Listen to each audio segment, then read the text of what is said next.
माजी गृहमंत्री दिलीप वळसे पाटील यांनी आगामी जिल्हा परिषद, नगर परिषद आणि महापालिका निवडणुकांच्या संभाव्य तारखा जाहीर केल्या।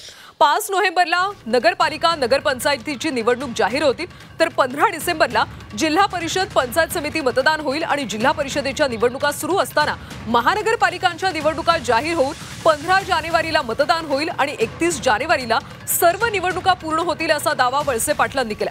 निवडणुकीच्या तारखा जाहीर करण्याचा अधिकार निवडणूक आयोगाचा आहे, मात्र आमच्याकडच्या माहितीनुसार या तारखा असल्याचं सांगत त्यांनी कार्यकर्त्यांना कामाला लागण्याच्या सूचना दिल्या।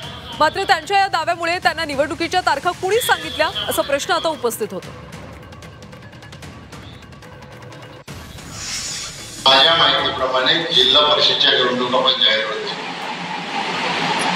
माझी जी माहिती आहे त्या माहितीप्रमाणे साधारणपणे 15 डिसेंबरला जिल्हा परिषदच्या निवडणुकांचं मतदान त्या ठिकाणी होईल आणि जिल्हा परिषदच्या निवडणुका चालू असताना महानगरपालिकांच्या निवडणुका जाहीर होतील आणि 15 जानेवारीला त्याचं मतदान होईल आणि 31 जानेवारी पूर्वी हा सगळा कार्यक्रम निवडणुकीचा संपलेला असेल, नवीन लोकांना सत्ता मिळाली असेल।